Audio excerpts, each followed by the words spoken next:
ప్రపంచం ఎంతగానో ఆసక్తిగా ఎదురు చూస్తున్న ఇరాన్, అమెరికా చర్చలు ఈరోజు ఇస్లామాబాద్‌లో ప్రారంభం కాబోతూ ఉన్నాయి. అయితే ఈ చర్చలకు చివరి సెకండ్ ముందు వరకు కూడా ట్విస్టుల మీద ట్విస్టులు. ఇక ఈ చర్చలు మొదలైన తర్వాత ఎలాంటి ట్విస్టులు చోటు చేసుకుంటాయో తెలియదు, చూడాలి.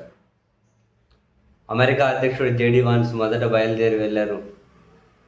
అయితే ఇరాన్ మేము ప్రతిపాదించిన దానికి ఓకేనని చెప్పి మళ్ళీ దానికి తూట్లు పొడుస్తున్నారు, కాబట్టి మేము చర్చల నుంచి తప్పుకుంటాం, హర్మూజును మూసేస్తామని చెప్పారు.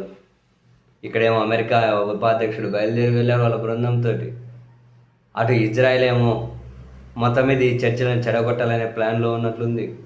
అందుకే ఇరాన్ ప్రతిపాదించిన చర్చలు ఏవైతే ఉన్నాయో దానికి తూట్లు పొడుచుకుంటూ దారుణమైన దాడులు చేస్తుంది.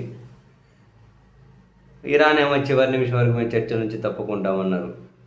అండ్ ప్రపంచంలోని కొందరు కీలక మిత్రులు, ఇరాన్ మిత్రులు చైనా, రష్యా నుంచి కూడా చర్చలకైతే వెళ్ళండి అని చెప్పి సూచన వచ్చింది అని కొన్ని పత్రికలు అయితే రిపోర్ట్ చేస్తూ ఉన్నాయి.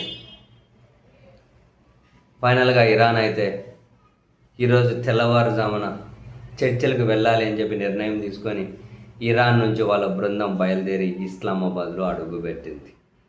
Iran parliament speaker, Iran foreign minister ఈ చర్చలో ఇరాన్ బృందంతో కలిసి పాల్గొనబోతూ ఉన్నారు. ఒకవైపు ఇలా జరుగుతూ ఉంటే ఈ చర్చల పేరుతో కాల్పుల విరమణ ప్రకటించిన అమెరికా హర్మూజ్ మీద, ఇరాన్ మీద ఒక సీక్రెట్ ఆపరేషన్ మొదలెట్టింది. ఒక సీక్రెట్ ఆపరేషన్ కోసం అని చెప్పి వాళ్ళు ఏం చేశారు, అత్యాధునిక అత్యంత అధునాతమైన ప్రపంచంలో అదే టాపట మానవరహిత నిఘా డ్రోన్లతో పాటు అది విమానం కూడా.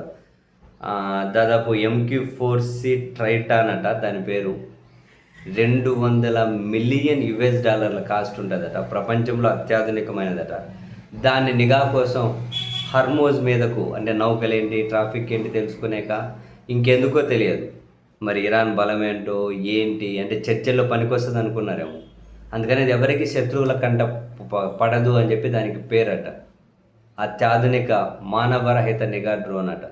ఇప్పటి వరకు అమెరికా దాన్ని ఒక్కటి కూడా కోల్పోలేదట, అంత పవర్ఫుల్ అట. సో అది హర్మూజ్ జలసంధికి వెళ్ళి ఇరాన్ మీద నుంచి బయటకు వస్తూ ఉంటే కూల్చేసేది ఇరాన్ దాన్ని. ఇప్పటి వరకు అమెరికా చరిత్రలో దాన్ని ఎక్కడా కూల్చేయలేదట, కానీ ఇరాన్ దాన్ని కూల్చేసిందట. ఒక పక్క ఆ పక్క చర్చలు మొదలవుతున్నాయి. ఇటు పక్క అమెరికా ఏమో నిఘా కోసం హర్మూజ్ మీద, నిఘా మీద ఇరాన్ మీద కన్నేసేకని ఈ అత్యంత మానవరహిత నిఘా విమానాన్ని పంపారు. $200 మిలియన్ అంటారు. ఓ అబ్బా, దాన్ని ఆ ఇరాన్ కూల్చిపడేసిందండి. సో మరి చూడండి, చర్చలు అంటారు, యుద్ధ విరామం అంటారు, ఈ విధమైన నిఘాకు పంపిస్తారు, మరోవైపు దాడులు చేస్తారు.